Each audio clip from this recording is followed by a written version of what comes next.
And we're live. Hey, we're Rash, how live. are you? Rash, I'm how are great. you, buddy?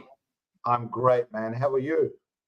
I'm doing pretty good, thanks. Today's a special day in the change room because I've just got some controls here, which gives me the power over this podcast. So, welcome to the change room, everyone.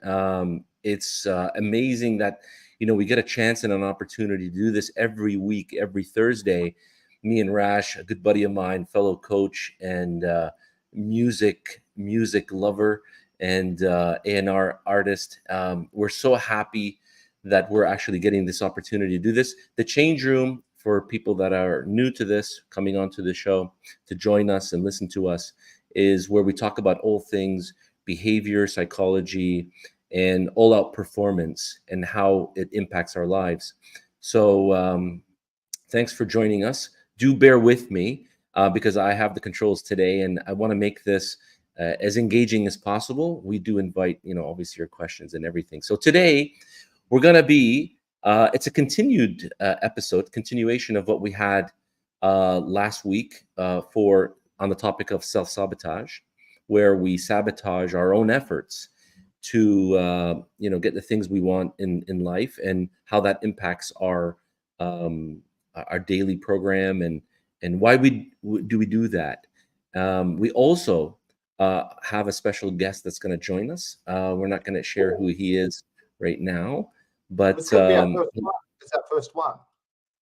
exactly. And the reason for this is me and Rash always invite feedback, conversation, get people's views, because conversation is a two-way street. We really want to keep people engaged and be able to be in a position to offer you more value, our opinions and feedbacks on certain topics and subjects from the world of coaching, psychology, life coaching, and stuff like that. So to kick off very quickly, welcome to everyone. Welcome and good morning, good afternoon, wherever you are. Lana, thanks for joining us every week. It's lovely to have you, and thanks for the comment. We are sporting our memorabilia today, so go Blues, and welcome to all Blues fans. And I also have to put uh, a note out there. Basically, we talk about sports and stuff, and we also like to bring up examples of our favorite teams. In our case, the Carlton team, so we can talk about and dissect what they have done really good, where would they have perhaps performed a little bit poorly, and really understand why they've done that and how it applies to our daily life as well. So, Rash, what did you think Well, of last week's episode? no, I just want to put this comment on from Lana, which is, and I seen Lana over the weekend, so which was really good, and we all agree that you look great with the cap, man. But That's last awesome. week's episode, I thought was great, and I don't want to touch on too much, but when we had the Jumper Punch live show over the weekend, and I met a lot of the Jumper Punch family, let's call it, and I had a lot of really good constructive comments and especially from, I don't know what you've done here, Sam. Don't give you the controls, my man. Had a lot of good comments from people saying that the show is probably a little bit too short, and I had extremely positive feedback about last week's episode, so which was really, really good. Hence the reason why we're doing a part two to it. I think self-sabotage is something that we've all done somehow, some way, whether that's programming, our own programming, or whatever it is. And I think it's a really, really important topic for us to delve in and do on the change room, which is mindset chats for the game of life. So I'm feeling really weird that you're playing around with the controls. You put them in, you put them out. So yeah. So look, I'm pretty excited. I'm excited that we've got a special guest, and those that are watching now will know this special guest very, very well. So and he's reached out to us, and it's a pleasure to have him on. So he'll come on very, very shortly. So we're looking forward to that. However, one thing that you didn't do is you didn't thank Rocco for giving you the controls. You know, you've been busting his chops for a while, and then and then now he's given it to you, and you've gone through your whole intro and everything else. You haven't even mentioned Rocco. Well, you know what? Well, that's the whole idea. I mean, this episode was in part is to thank Rocco to give me that control. I feel very empowered today to to say what I have to say in the way I'd like to say it, and in the way I'd like people to see it. So thanks, Rocco, for that. In fact, I'll actually put it here in the chat as well, so he could see that too, because I mean business. Oh, by the way, we'll talk a little bit later on the show about when we get our guest about the event and how, you know, during the stand up and stuff like that, he was phenomenal. Those who watched the Jumper Punch live, which is their first live show, he was phenomenal. He did a stand up skit for about 10 minutes, and I tell you, this guy is so funny. It was really, really good. So Nice. it was good to hear. And Nice. yeah. So Nice. when you want to talk about this topic, talk to me, or do you want to? We're gonna bring in our guests soon. Well, what do you want to do? Tell me. Let's kick off. Listen, I wanna talk about. Sorry, I want to talk about a little bit more about Sabotage. I want to dive right into it, right? And and then let's because bring it's in yeah, so it's a funny thing, Sabotage. You know, like we all know what it is, what it means to sabotage something, obviously, and we want to discuss that a little bit further because it's such a common topic where people, and I think everyone should understand it at a deeper level.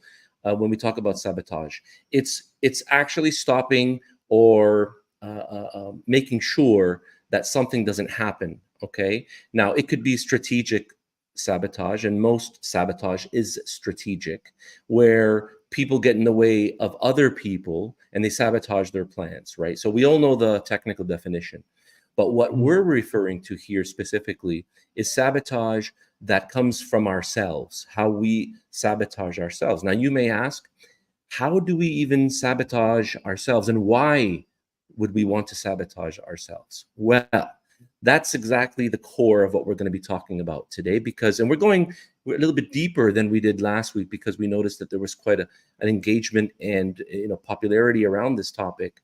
Is because to first start off is, although consciously, and we're made up of both conscious or subconscious minds, although consciously we want to do something.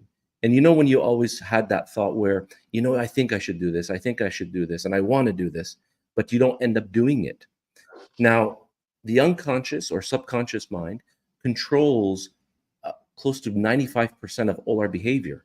So when you consciously say that you want to do something and you don't end up doing it, and let's face it, it's the majority of people, we sabotage that from happening, because embedded in our unconscious is a conditioning of what that specific experience that it is what you want to do is embedded or in the memorized in the archive of our memory, and what it means exactly. And it's a program, and that program is running from moment to moment, and that's what holds us back. Now, consciously we say we want it, but unconsciously, who runs the show, the big boss, is saying, nope, it ain't happening. It ain't happening, because remember the last time you tried to do something similar to this and it didn't work. And our unconscious mind, for those listening, is trying to protect us at any cost, even if it means it's embarrassment. It doesn't mind getting you embarrassed, just so long as you don't do what you want to do. So I want to get that very clear. That's when we talk about self-sabotage. Okay, consciously, we say we want to do something in the moment. Sounds, we get pumped up. That's why motivation doesn't last very long. Is because once it hits your unconscious, that's the big boss. Consider the unconscious as the CEO of this company or this organization, which is called you.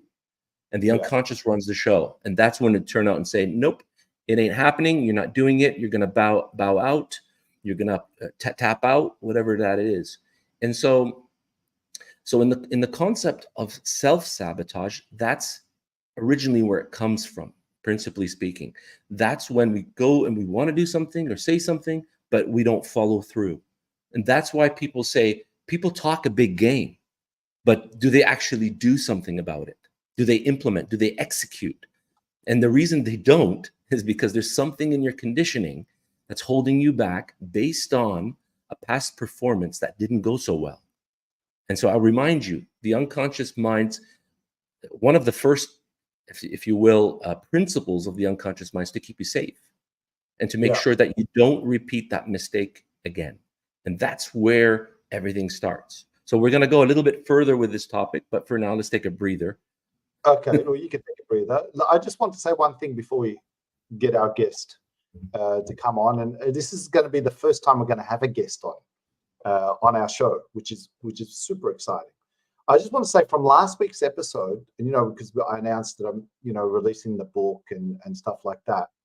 I also, although I handed it to the publisher, I made some edits and I realized some of the self-sabotage that I did on myself. So I wanted to share that with the audience. It's like when I was living between Dubai and Melbourne, I would almost self-sabotage my work in Dubai and not get so much work because unconsciously I wanted to be back in Melbourne.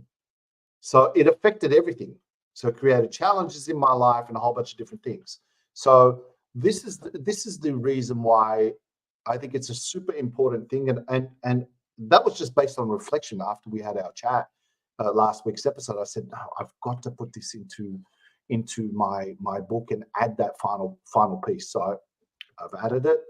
Publisher's going over it during the week, and I'm excited. We should show a picture of that too, just quickly, and then I'm going to invite our guests. So this is the book, my book there. If you can see that, it's called For the Record and Off the Record.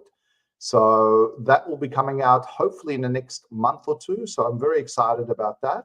So and I hope you guys can support it, and if it inspires, it's for my daughter, so it's a heartfelt gift to her to inspire her with challenges. If she does have challenges, it's a resource book, and hopefully other people can look at it. It's an easy read book.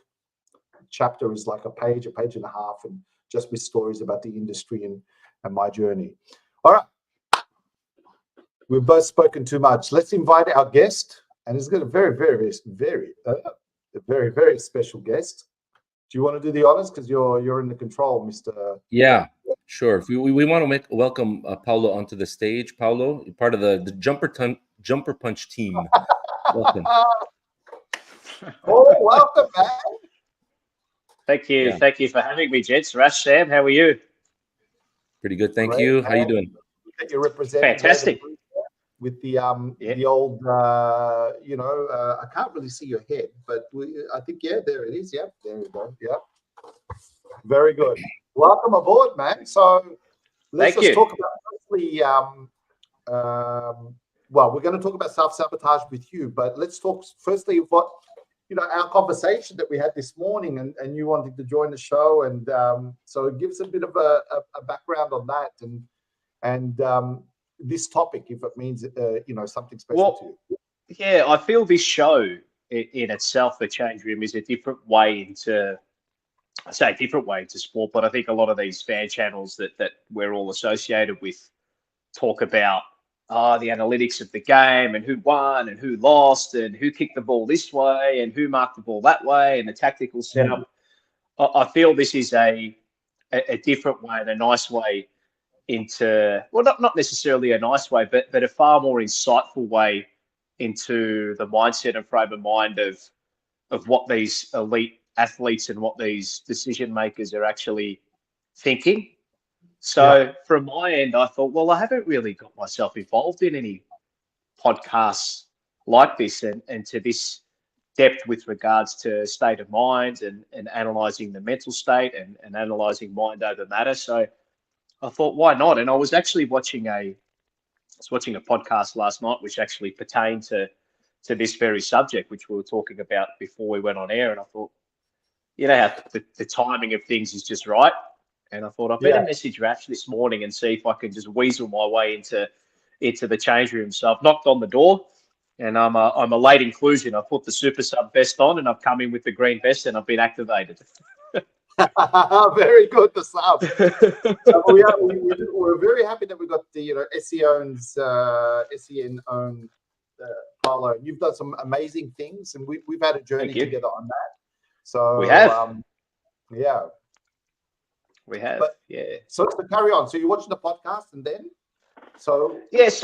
So I think the self-sabotage thing, it's an interesting, and I wanted to get your opinion on this. So from what I look at, I look at a lot of cause and effect scenarios, and I think that's just from an analytical point of view with regards to sport. That's how I like to analyze the game.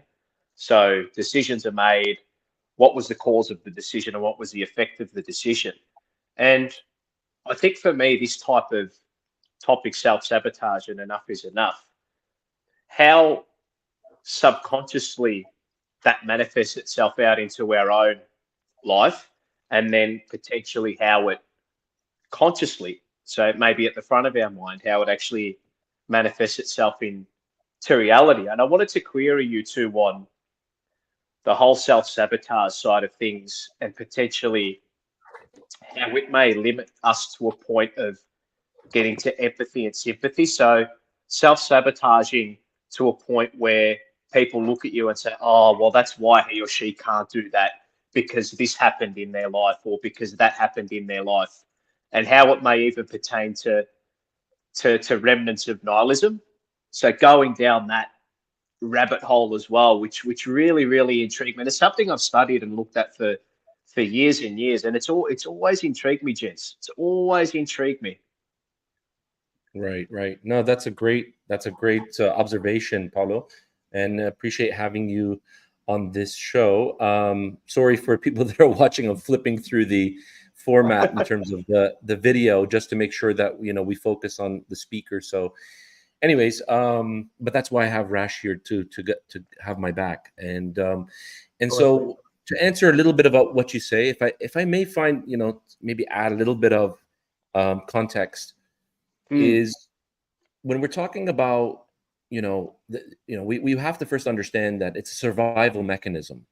So it's in all of us, where we stop ourselves from doing something because there seems to be someone else living in our mind, which we like to call the subconscious or unconscious mind, that just wants to protect us because it knows what's familiar. So let's put this in as an example. If you do a free kick and you keep practicing on it, it just doesn't seem to work out. Then what your unconscious mind does is it memorizes the exact experience. Okay. It's almost like it takes a snapshot of that whole experience and it labels it in a category, in a filing system in your mind that says, stop doing that. It's not working out for you. And it's making you feel depressed and angry and frustrated. Okay. So our unconscious mind is so sophisticated that it takes a snapshot of both a picture, a sound, a feeling, and in many cases, even the scent of something. Yeah. So when you meet the wrong person, right, and they smell a little bit odd or funny to you, then that's already another snapshot. And then all of a sudden, that's where stereotypes get formed. And you stay away from people that smell that way or that look that way and that make you feel that way. And so everything's being programmed in the archive. I like to call it an archive or a reservoir of your subconscious mind. Okay. And so it's there to just tell you, this is your environment and this is what worked. This is what didn't work. Okay. And that's all it knows. Hence why we're very fearful of the future, because it's uncertain. Uncertain to who? It's uncertain to your unconscious mind, who's trying to keep you alive from moment to moment. So it's actually doing its job. The subconscious or unconscious mind, it's doing its job perfectly well. Okay. And we mustn't hate on it. It's just we need to observe it. Going back to your point, just because you found the topic interesting and important to you, which is a great sign as a first step to inquire more. I see what's going on. It's trying to protect me here because I need to learn how to move around it. I need to learn a new technique. I need to practice maybe a little bit more to get better at this because it's new to me. And that's where everything starts. So the idea of self-sabotage, in a way, you could say, is actually a blessing as well. So it can be a blessing or a curse, but in that context, it could be a blessing, if you know what I mean. Am I making sense? Yeah. Would you say it's a blessing if you recognize it? Yeah. Exactly. Yeah. I have a Yeah, and question.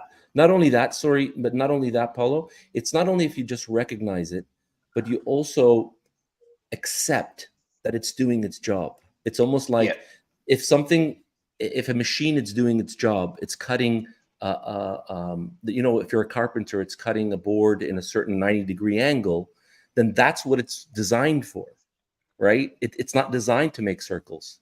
It's designed to cut this board in a 90-degree angle. That's its job. Mm. I have a question.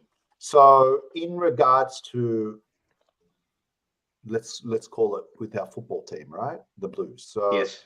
how does that, and we were talking before the show a little bit, Apollo, Sam and I, about Carlton and their turnaround. And maybe Paul, you can ask this question to Sam, because I don't know the answer, right? But we're talking about as an individual right now. Mm. How does it work as a collective? Now that to me does my does my head in. Like, it's like, all right, a team's turned it around, but how does it work as a collective? So, Paul, why don't you ask the question of, give it a bit of background, those who don't know. Yeah.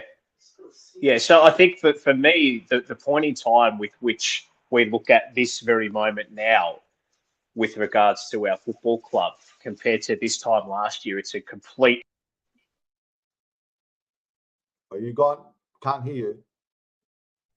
It's a complete 180 into what we were at this point in time last year, and I'm of the belief that if it didn't become as toxic as it did in the fan base, if memberships weren't thrown, if people weren't held into account in media and by the fan base, if positions of importance at the football club, and I talk on the field and off the field, weren't held to account and put into question, that there is no way known that the club would be in the spot it is now challenging for a premiership, because the only evidence we have is that.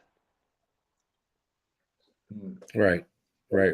Well, if I understand what you're saying, Paulo, as well, is like you said, if people didn't bring it to light and didn't, speak up, then it would continue, and then there would be some more toxicity, and that continues as well. So you could almost see those moments where people were going over the race in the players' race, and people were having a go at the players. It was almost the moment of members, fans, and media sabotaging the Carlton Football Club with what they were doing at that point in time. 100% it was. Right. That's interesting. That's a very interesting dynamic, okay? Because you mentioned the collective. The collective is truly a collective that can sabotage all the efforts if they go down that route, right? Yes. But thankfully it didn't go down that route. But I think someone somewhere somehow said enough is enough. Correct. We got to turn this thing around. And so it only takes one to do that. Now, going back to your point is, how do we actually solve this as a collective? I think here is a question of leadership. Who's going to actually level up? Who's that one person? Because it all starts with one, okay? Who is going to level up, take the controls, just like I did starting the show, and truly lead, because people follow leaders. If no one's following, you're not leading. So there has to be someone, and I repeat, one, to say, you know what, we're going to do this. And I need to create enough momentum, enough belief, enough credibility where people feel safe that they can follow me. That's exactly what needs to be created. So, because we all follow leaders who seem to know what they're doing. Now, they may not know what they're doing exactly, but at least they give us the intention that, hey, they want something better. Like, listen, come with me and I'll show you the way. Okay. And I think when that starts to grow from one person, then it becomes an easier job to cascade all the way down to the team, because it's a spirit. That's how a collective or an organism is actually, feeding off, that one, and then that So growth. let me ask this question then. Paul, you'd know because you're probably closer to the club. I think I was traveling last year, but is that the coach? You think that's Michael Voss? Do you think that's Patrick Cripps as a leader? Or do you think it could be someone like Brian Cook? I think it's Brian Cook. Okay. Yeah. As soon as Sam, as soon as you mention one person and that one decision maker who everybody else feeds off, it has to be Brian Cook, because ultimately he is the man at the And top. that's He's the the chief CEO of executive Sam. officer of the club. Yeah. Yeah. And it comes as no shock that as soon as he came into the club, standards started to increase. The turnaround occurred. He was stable and he was committed and he was forthright in his decisions during a time of turmoil, really, Yeah, for the club. instability, absolutely. Yeah, But yeah. here's the point, Paul. I think, but he's the guy because obviously because of his success at West Coast and Geelong and wherever he's been. I mean, the guy's he just got wherever he goes, he's successful, right? But I think what he's done is, if you look at it, I mean, we've probably got as a coach, we've probably got one of the best leaders of all time. So I think Michael Voss as a player, and I mean, he was a great leader. So that cascades to him, and then goes to Patrick Cripps, and then Wiedering, and all these other people. I think I don't know. I'm just assuming here, but I think you've got to have. I mean, one is having great leadership like a Brian Cook, but then also, of course, also the rest of the team to lead. Naturally. I think there is, and I don't know how you two view this, but Brian Cook has on a handful of occasions, and I can't remember the CEO of our club really doing this, or an executive decision maker at the club doing this, going out and actually putting it on individuals in the media spotlight by saying, with regards to some of the injuries, he said some players are more resilient than others. Yeah. We're nowhere near the level where we want to be. So is that maybe in itself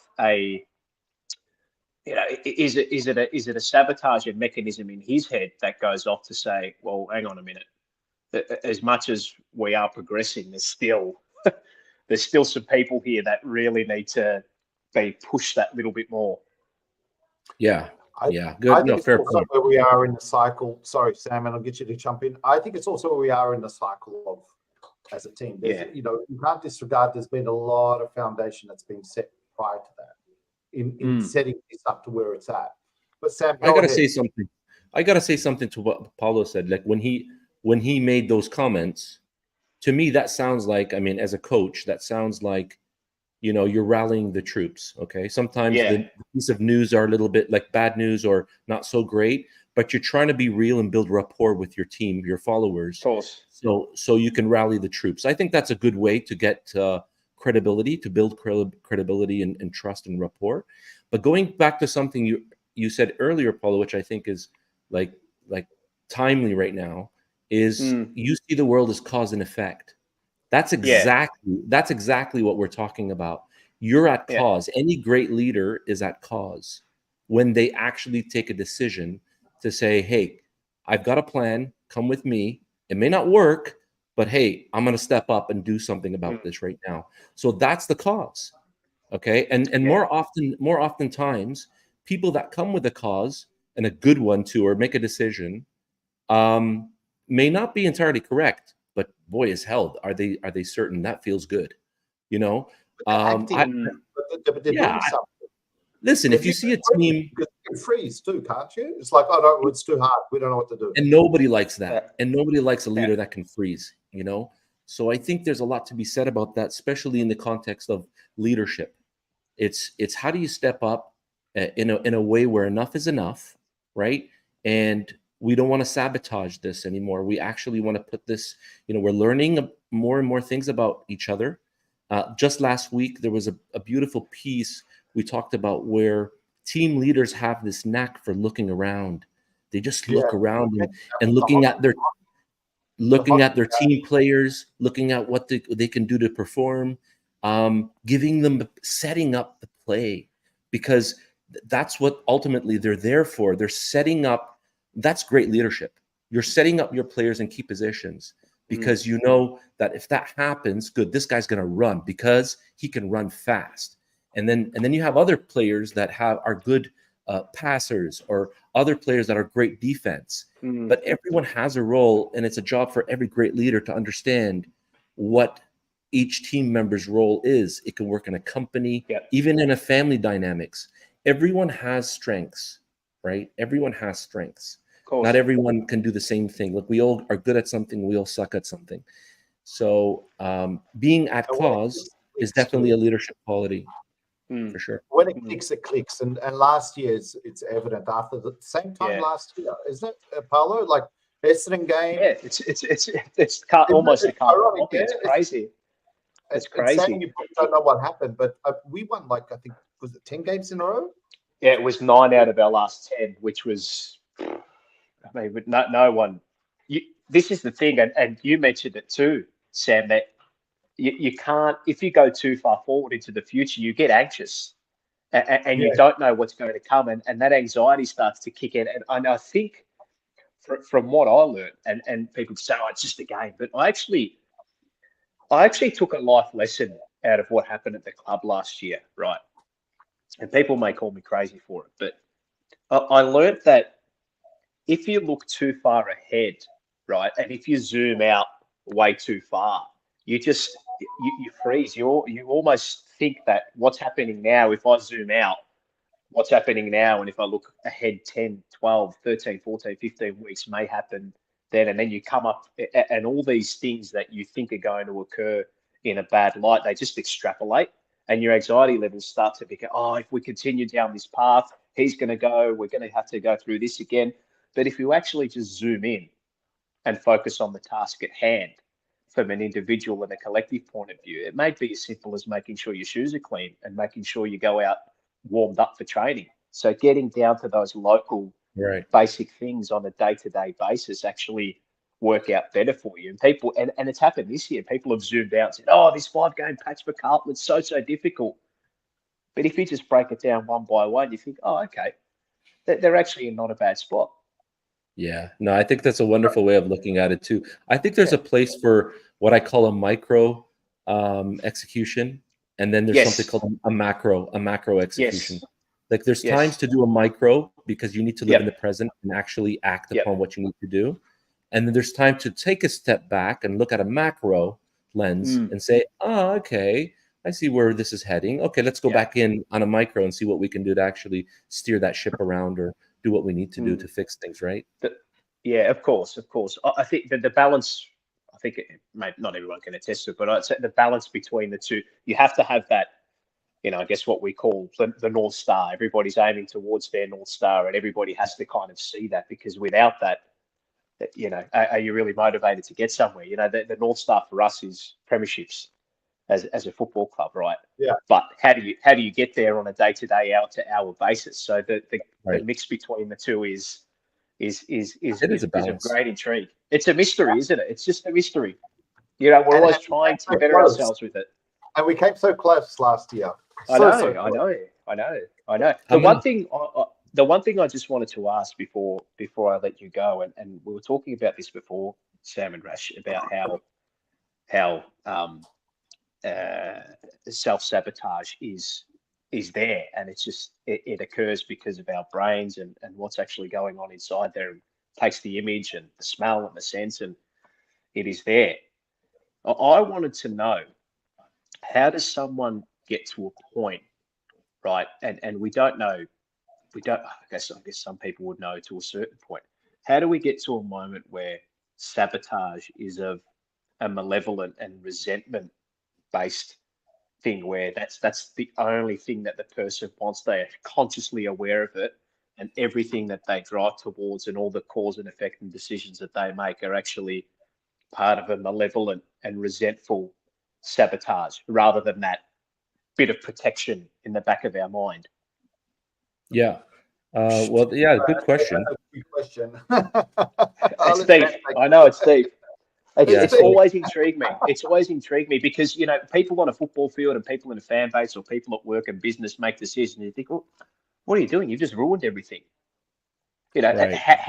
and the thing I think good leaders do is they recognize that early, probably through experience, and nip it in the bud straight away. Okay, well, yeah, sure. I mean, not all of them, but some of them do.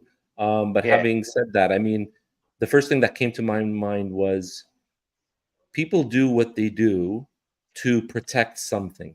Okay, and more Yes. oftentimes they're doing it to protect or uphold their identity and Mm. what they feel it is to be true to themselves. Okay, now People from see me. from an outsider looking in, that may seem atrocious. Like, why are you holding this resentment, or why are you acting Mm. this way with another person? And that's also true. It looks very odd. But going back to the self-sabotage narrative, that's their way of carrying out their identity, because their identity doesn't accept bullshit, and that's their Mm. definition of, like, that's bullshit. I call that out because in their identity, their narrative does not accept um, that in their books. Now, other people could say, "What are you talking about? Like, man, that seems so odd or ridiculous what you're saying," but to them, it doesn't. Remember, we're all walking around with our own models of the world. I keep calling it models or Mm. view of the world. You know, and no two people are the same. We all look at the world completely differently, right? So whatever looks like, resentment to you could be from their perspective Yes. a defense mechanism, Mm. because that's the only thing they know how to respond to the situation, Mm. Yeah, but right? Sam, Mm. it can go out of control too. So let's be honest. Like Sure. there are times where it can Yeah. go out of control, and this is where Enough is when enough. Yeah. yeah, enough is enough. Yeah, there's a song called "Enough Is Enough," but this is It's where Avicii. yeah, exactly. This is where I think this is where I want to touch on my part here is that um, where you're in a negative spiral, and then when you're meeting someone like I really recommend speaking to a good mental coach and to help guide and to give you those ideas that it's, your past doesn't have to, defy your future. You know Good what I one, mean? Rich. So, Yeah. so, so, and that's why you need good people around you, because sometimes you could just, it feels shit. The world feels shit. You got bills, you got whatever it is, work's not happening, relationship. So many people I've dealt with as a coach, they have self-sabotage. They have great guys in their life. Like a woman, she's got a great guy in her life. She'll sabotage it because she doesn't want to, she doesn't realize unconsciously she wants to have love and connection from her mum, because Mm. every time I'm sad, my mum gives me the love. Right? It's if you think about it in that way, that's one of the stories I've dealt with. It's like, Yeah. wow. And then when we highlight that as coaches and say, hey, did you think about it like this? That you can get love from your future husband or boyfriend or partner, but also you can get the love from your parents. And then when that blows, then the unconscious mind goes, oh, that makes sense. Let's do that. So Yeah. anyway, that's my little 10 cents worth. Paulo, it's so good to have you on the show, man. Listen, Thank you. couple of quick things. Appreciate it, man. I just want to say, Yes. while we got you, and I went into the Jumper Punch live show. So I want to give those that didn't attend, and two things I want to say. One thing is we really appreciate, Sam and I really appreciate you, Rocco Mars, for helping us in putting this show on your platform. We're really, really honored. We're both Carlton fans. He's a newbie Carlton, but he's fully on board. Like A newbie. go Blues, go Blues, go Blues, go Blues. So no, we appreciate that, and we love watching your shows and stuff. So maybe talk a little bit about the show that happened, the Jumper Punch Live, and I've got a picture of me and Lana on that show that I'll show. Yeah, go. Yeah, it was something Rock Mars and I had in the works. We planted the seed probably maybe about a year and a half ago, and it got to a point where people were asking, and we put the feelers out, and people were asking, when are you going to do a stage show? When are we going to get together? When are we going to have an event? And we just thought now's the time. Now is the time to do it. The club's in a great space. Everybody's everybody's connected, everybody's united, and it all just came about. I wouldn't say in the blink of an eye, but it took a collective effort. Mars to create the graphics, Rocco to communicate with the club, me to put together all the information and all the numbers, and being sure that I was prepared for the analytical questions that came our way, and to, Rocco and Mars can sometimes fly off the handle a bit, so I had to be a little switched on with regards to trying to maybe get us back on track with regards to the show. But it all came about because of a collective contribution, and whether it's you guys with this show and our sponsors, and Terry with Blue Abroad giving us a platform to start with. It's been 4 years in the making, but we actually put the time and effort into it probably, I'd say, maybe 2.5 months ago, and in the blink of an eye we had nearly 80 people in front of us, live audience in Reservoir. And, phenomenal. That's such a great result. Yeah. Seriously, kudos to you guys. Thank you. Yeah. Thank you. Yeah, you kind of, it's amazing to think 4 years ago we were recording with a potato. and Mars, Rocco and I were probably just 3 pixels each. And then we were involved in a live show with lighting and microphones and a stage and 80 people in front of us, and getting live reactions and sharing dinner with all these like-minded How people. good was Rocco's stand-up? I was telling Sam about it. Brilliant. His stand-up was so good. So those who didn't watch, I mean, yeah. No, I'm glad. Nice one. We're so happy that you joined us today, and please, in future, come join us again on topics that you enjoy. And finally, just tell us about the other shows. Oh, no, let me show this quickly. Let me just show this. This is a picture of Lana me and and Lana there on the at the night. So I just want to show that.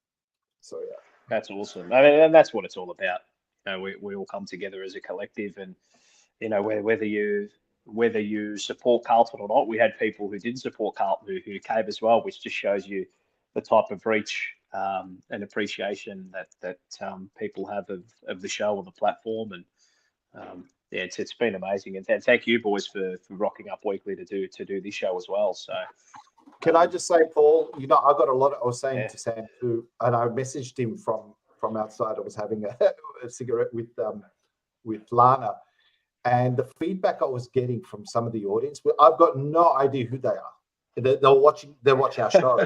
They go, "Oh, I love the show. It's so good. We just, can you make it a bit longer?" And it's so interesting that you're creating. And this is just, I think, when we discussed this with yourself and Rocco and Mars, we thought that what a difference we can add to the different type of fan cams and different type of content that's available. Yeah. And although this is not Carlton centric, let's say per se, but if there's something that's related to Carlton, we talk about it, So of course, you can intertwine it into it all. And I must say, Rash and Sam, those visualization boards definitely work. Hey, I've still got that visualization board. It is still the wallpaper on my laptop, and it hasn't changed. I just want to say this quickly. For those that don't know, Paul and I met sometime in 2019 or 20, I think it was, and and I don't want to say you were lost, but you weren't clear on your direction. Yeah, needed some blinkers. And then I did a couple of coaching sessions with Paolo, and I said, "Where do you want to be?" And we just started mapping out things. We created a vision board, and on his vision board, and I'm so proud of this and proud of him, is that he had SEN, which is like the #1 sports radio station. At that time, it looked like it was no chance to get it. And he focused. I gave him the instructions of what to do, and now he's SEN's own. So he's it was the first image I used for sporting and media organisations. Correct, and it was the one we got. Correct.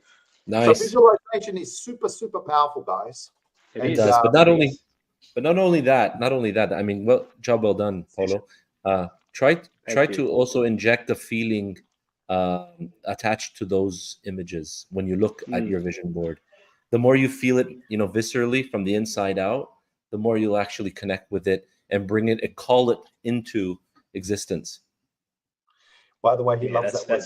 Definitely helps. Just putting it out there. Just putting it there. Oh, I'll make God. sure I keep it up. I'll make sure I Paul, keep it up, before you gentlemen. go, Absolute pleasure. Paul, Yes. before you go, tell us about what shows are on and what's happening on the Yeah. Punch So channel. what So we all what have we know. got? So obviously tonight we've got this, the change room on the Thursday night. Double will be back very shortly. We've got the Jumper Punch on Tuesday night, of course, at 7 p.m. Forever Rivals on the Wednesday. Yeah. And then I've got my own little podcast at work, an Untitled Blues podcast, which you can find on Apple, Spotify, any of your main podcast providers. So there's plenty going on. Doesn't stop. Excellent. Well, thanks for coming. We're going to wrap up the show pretty shortly, and it's always a pleasure to have you. Thanks, Please Paulo. join us Go Blues. tonight. Thank you. Go Thank Go you very Blues. much. Go well with the rest of the show. See you, gents. Thanks, Cheers, buddy. guys. Bye-bye. Have a good day. Bye. How good was that? That was a great chat. Great chat. Lovely having Paulo join us for this episode as well on the Sabotage, Self-Sabotage Part 2. Well, where when is enough enough? And I think we covered quite a bit of real estate around that topic. Wouldn't you agree, Rash? 100%. But, we went a little bit deep, and we try not to go too deep because I wouldn't want to bore people, but if, put feedback or whatever. But if you want us to go a little bit deeper, we can geek out, like really geek out. So I wanted to put a quick slide up for people. Have a look at that. well, read it out, my friend. So self-sabotage is when we say we want something and then go about making sure it doesn't happen. Okay. Yeah. You're not that good with the controls, my friend. Yeah, we're getting there. So yeah, so it's so counterintuitive when you read that statement. It's like, how do we actually stop ourselves from doing what we really want? It's, it makes you think really deeply about it. And I think we've covered some fair ground on the topic. Please let us know in the comments if everything we've spoken about really kind of like resonates with you and makes sense. We try to go as general we can be, and then sometimes go a little bit more as specific as we can be, to bring you value and to understand. So if that resonated with you, just give us a thumbs up or say, yep, got it, point taken, just so we know. And we got a comment here. Is this the same as the fear of success? Yes, absolutely, Adam. Absolutely, Adam. It certainly is. Success means different things to different people.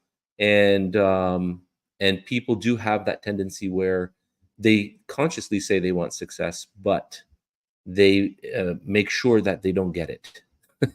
So it's a little bit.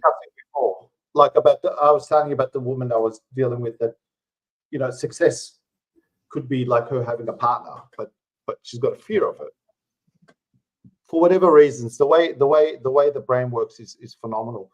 The other thing is those that are joining us, because I've noticed there's a few new names, obviously because Paul's joined us today and he's brought a new. We should just refresh and tell the audience what we do, and we do NLP, which is neuro-linguistic programming. So we're elite mental fitness coaches. We help people with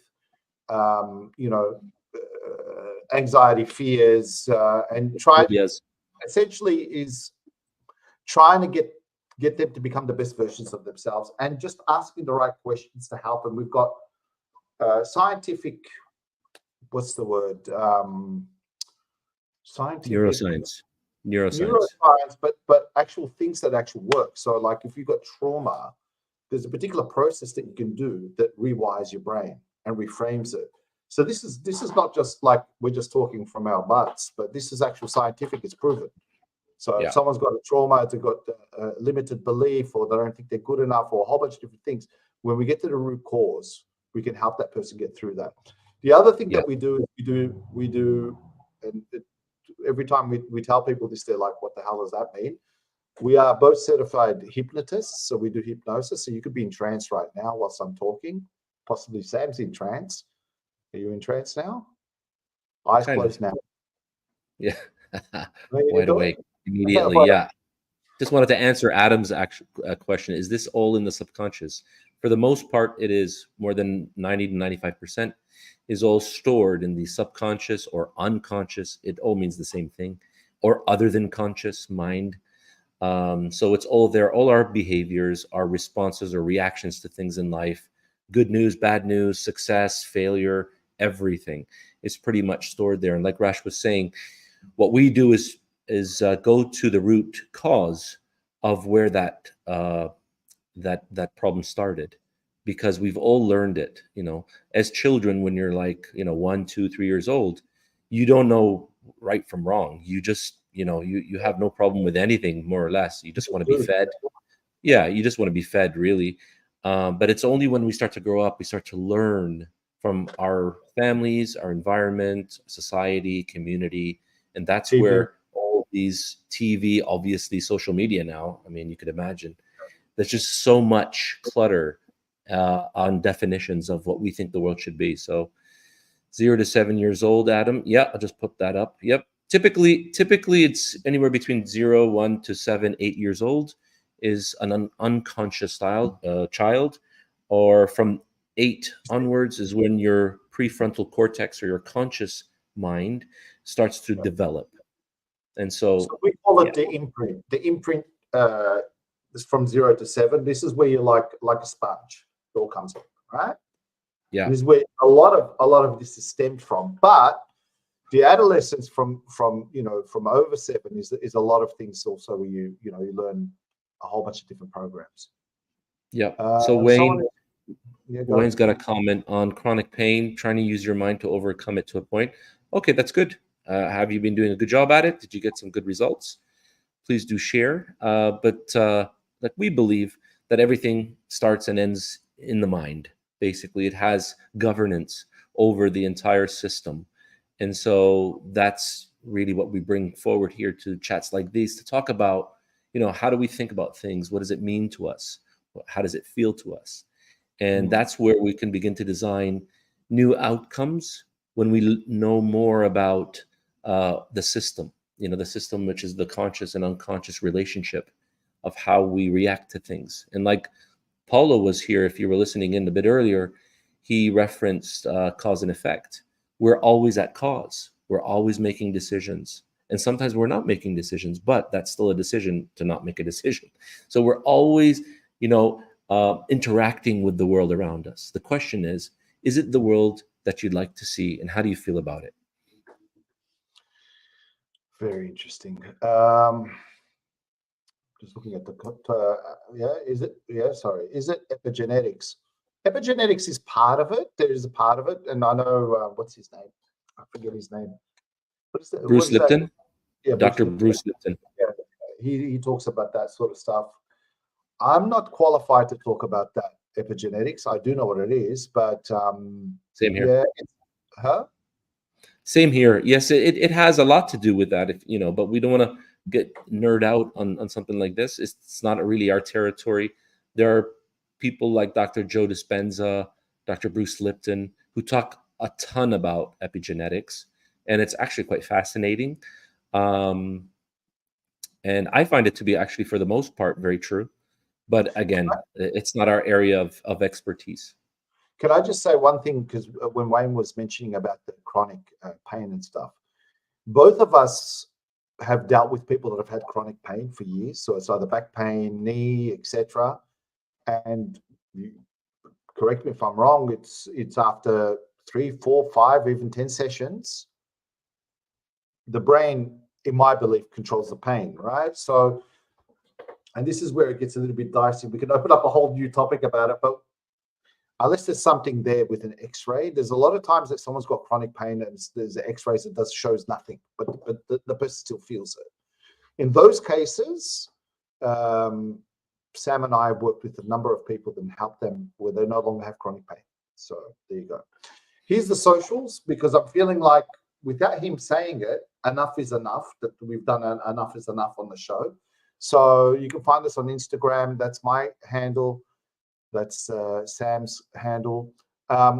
Next week, we should talk about, do you want to discuss the topic, or we'll leave it for next week? We'll leave it as a surprise. We'll give you a teaser. But just before closing out the show, when we talk about change, I just want to share something really quickly, if I may.